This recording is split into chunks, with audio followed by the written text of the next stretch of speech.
week on Interlaced, we take a look at the Fantastic Four for PlayStation 1. Oh, Acclaim. May they rest in peace. They went out in a blaze of glory with XXX, the game where you could bicycle topless. And they also attempted to put advertising on a tombstone for the game no one played, a sequel to Shadow Man. Always quality product from Acclaim. So after Acclaim, we have Probe Entertainment, which was the actual developer of the Fantastic Four.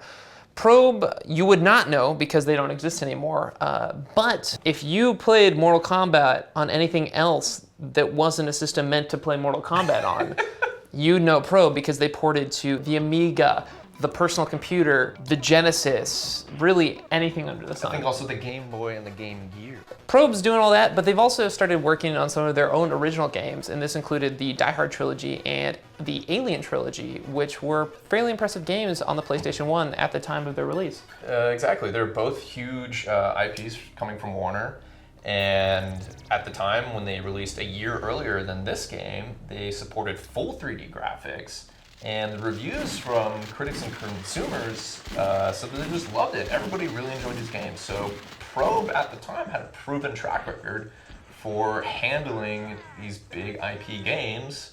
And here we are a year later with Fantastic Four from Marvel.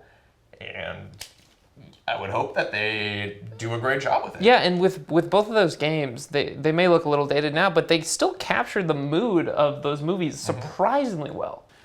When I was a child, I stood inside a Blockbuster and I saw this game on the shelf. And it was the Fantastic Four for PlayStation 1. And I always wanted to rent it, but it was always out.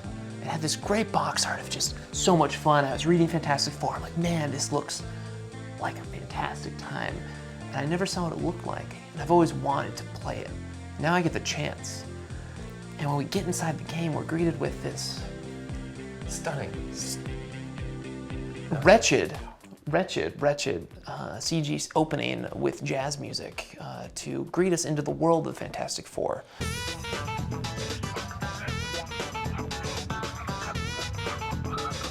And to give you some context, this horrid CG sequence came out the same year as Final Fantasy VII. So really, it's a contemporary to some of the greatest directed CGs on the PlayStation 1. Okay, out of the cutscene here, and it's like the title screen, which is just very crudely drawn outlines of the Fantastic Four. Like, where's the production value of this? How do you go from a cutscene to just a doodle? It looks like it's been done in kid pics, to be honest. This time I think we're going to clear our screen using Ding Dong. I think you'll know why. All right, yes. Let's do do it. Let's see what it's Let's all press about. start. Let's do it, man. Bloop. Oh, where this is a racing game. Fantastic Four, the racing? I mean, they have that weird 4-person flying machine they use, but this does not look like that. This is not Fantastic Four at all. This is, it looks just like a racing mini game. Okay, just keep going around. I mean, you can shoot. Yeah, I don't know what that does. Okay. How long are we supposed to endure this? I'm just trying to win. Well, press start, see what happens. Oh. Another screen. How hard is it just to load another plain page? You're just delving deeper into menus. Why do we need another minigame? You know what? It's okay. We're at the character select screen now, so going through it. So we've got Human Torch, Reed Richards. Okay. We have Invisible Woman. And the Thing. I mean, come on. Everybody I expect in the Fantastic Four. She-Hulk. She-Hulk. Five in the Fantastic Four. A deeper cut. I mean, she's around, but off the bat, maybe a character unlock, not the starting character. Yeah, just throw the disc in and you got five playable characters. I mean, toss it in. Hey, added bonus from Probe though. Thank you, Probe. You know? Quality. Yeah, replay value is through the roof already. We haven't even started. But, now that I look at this, so we have our cubes that that our characters are on. So we have our 5 playable characters plus a number indicator as to which player you are. So there's 6 choices on this cube, and a cube has 4 sides. So there's some weird geometry or math going on here to get 6 choices onto a 4-sided cube. This is amazing. Good for Prob. All right. All right, let's get it. Let's get it. Yeah, here we go. Oh, back to the races. This is my favorite part of the game because it's the only part of the game I've played so far. So we're finally into the game. Yeah. 15 years, Shane. Here it And is. looks like a 3D world. Okay, great. But kind of all the characters look two-dimensional. Very Both two-dimensional. the Fantastic Four, which maybe the enemies are two-dimensional, but I would have liked them to be 3D things. And this is so strange to me because it looks like ass.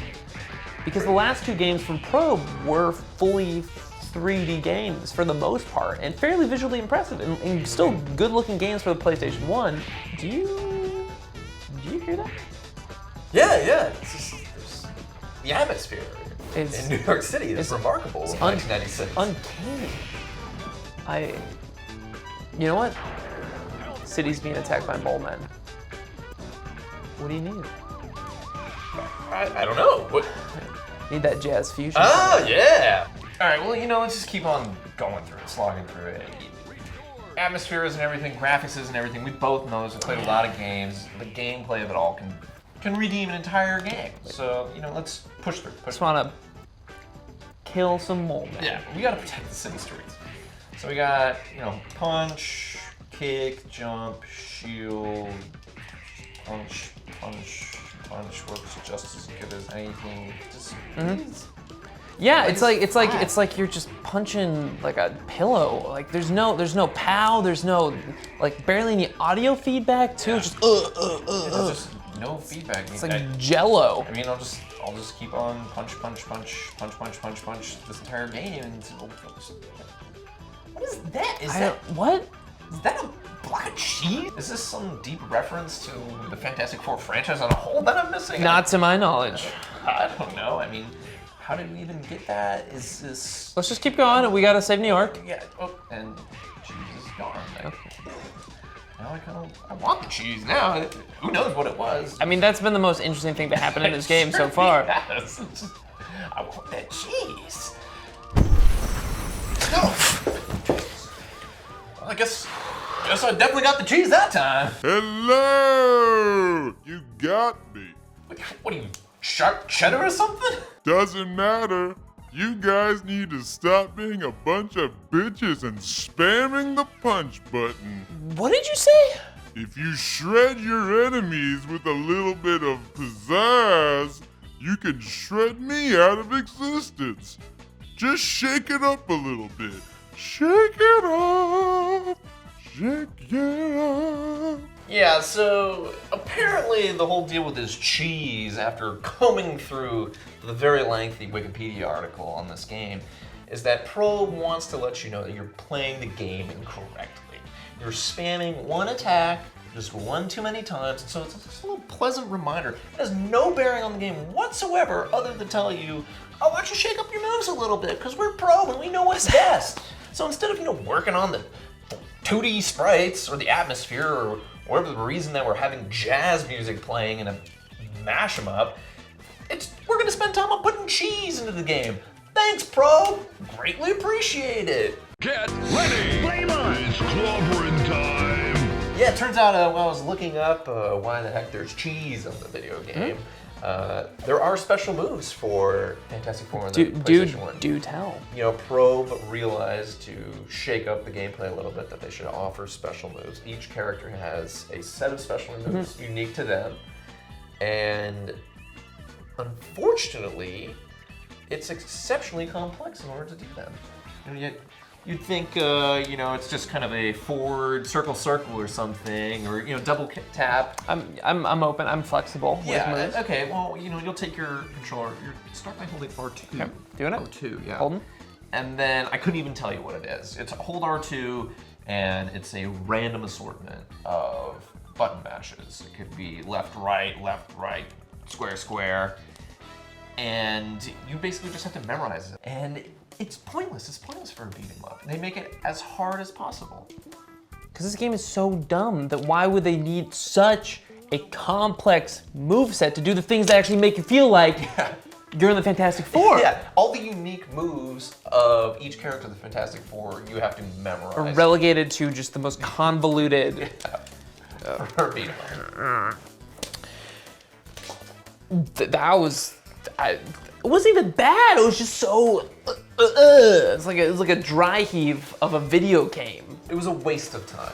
A complete waste of time. There was no fun to be had. I had more fun in the mini games between loading screens. It was unbelievable. I don't get it. Probe had been making really quality games before this, and this game has what? Like some strange mini game, quasi 3D players. It moves horribly. There's slowdown, and it's just a slog to get through. Like, how did Marvel okay this? Well, unfortunately, the same year that this game came out, Marvel filed for bankruptcy because they weren't doing well. So I would have to infer that in the hustle of bankruptcy and downsizing and restructuring of the entire company, that this frankly little game got lost in the shuffle.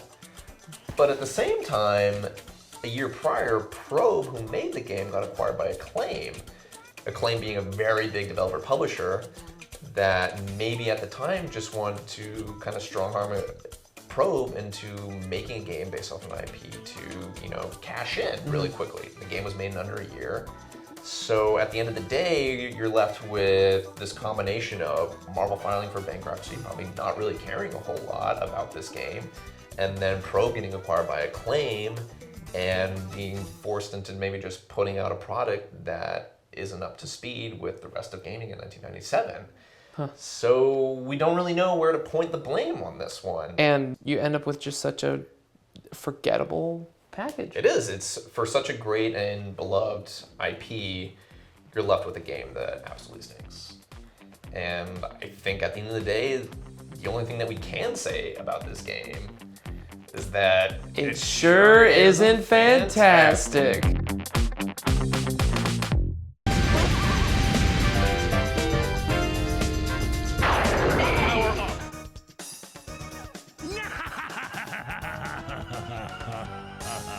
Game over.